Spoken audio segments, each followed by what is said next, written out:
Hey, I was just sitting here thinking about some stuff, right? And it sent me down memory lane, and I want to share an experience with y'all. So I'll never forget what it felt like transitioning from a level 2 to a 3 and being in trouble going to the disciplinary, Lebanon Correctional. It's a closed security level 3. It's completely different, and I noticed this as soon as I got there that I had fucked up. And I was nervous too because of all the shit I heard about this place. And actually, a lot of people consider it within the first 2 of the worst spots in Ohio. But so what ends up happening, we get there, right? The first thing I noticed is how big it is, looming. I'm in this building just looking at me. And it's got all these intersecting corridors, which was different because in level 2s, it's like an open dorm. We get in there, we're getting yelled at by the COs, you know, they're throwing our shit around, telling us what's gonna be. But they got these batons, these big sticks. I had never seen that before. And they were allowed to have them. Then like the females are different. They got this like don't fuck with me attitude. And everybody reminds you of like a SRT. They were just different COs. You could tell that they weren't playing no games and they weren't rookies that just got there.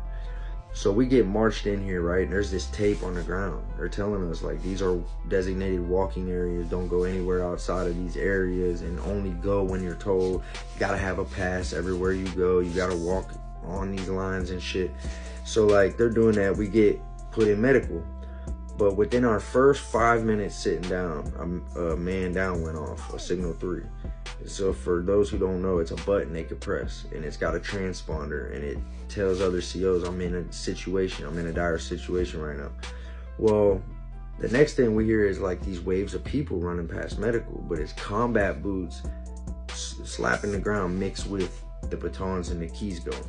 And after like the 3rd wave, we're all looking at each other. It's like 13 of us on this ride in, and we're just like, what the fuck? You know, they didn't waste no time getting to it.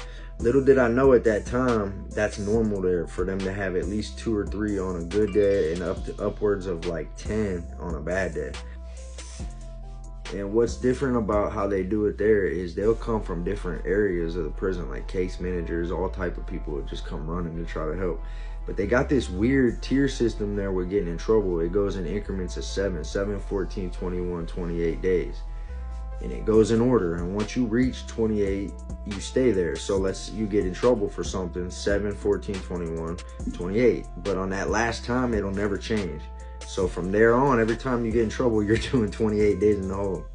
And it's crazy because that's just like how it is. You earn what that shit is. And they got it where if you do like 2-on-1s, like what happened to dude, it's an automatic 29. Any kind of STG shit fighting, if it's more than if it's 3 people, you know what I'm saying, instead of just a 1-on-1, they automatically assume that.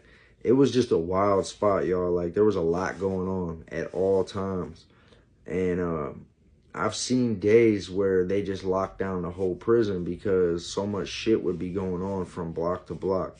But it was actually a lot of crashing out going on too. Like people would get their people together and come run into another block and just smash some dudes real quick and then try to run back. And just they'd have packs on them and ready to go to the hole. Like they don't give a fuck. Shit's crazy. I definitely don't miss that shit. I was just telling y'all a quick story because it was wild there. Like it was a lot going on. That's for damn sure.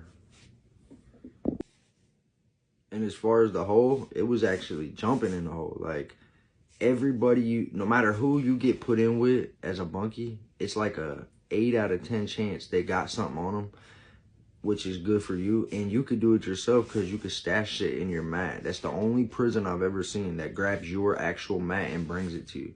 So it's a thing where everybody just sews stuff into the mat there, you know? And then you have coffee, candy, radio, anything that you put in there to have on hand while you're doing your bid in the hole, you know? So yeah, 9 times out of 10, you're back there trading out a radio with your bunkie, back and forth, jamming, or 1 earbud each, smoking cigarettes, smoking green, doing strip, all that, whatever, you know? That's how it was. It's just like one big party, and it was wild. I ain't never seen a hole like that. And you come out for rec too, but everybody's doing wheeling and dealing up, and you know, either got the porter going back and forth, or you're sliding the fucking, you know, fishing under the doors. You get some crafty ass motherfuckers you'll meet in there though. I learned some of the weirdest shit. I need to start making videos about that shit. showing tutorials on different things. I remember. Oh yeah, and they even let you keep your shoes too. It's wild. So people stash shit in the tongue. Yeah, it was crazy. And I'm gonna end this with this. You know, it feels good though to be at home on a Friday at 9 p.m. just bored, wanting to just lay down and relax for the night. I could be doing a lot of other things that, if I wanted to be trying to have fun, that's really not fun. And I understand that, but it was like a stepping stone for me to get to here, you know? That it's all right to just feel left out and be lame and not do nothing. That's all right sometimes. But yeah, so until the next one, stay safe, stay free, stay blessed.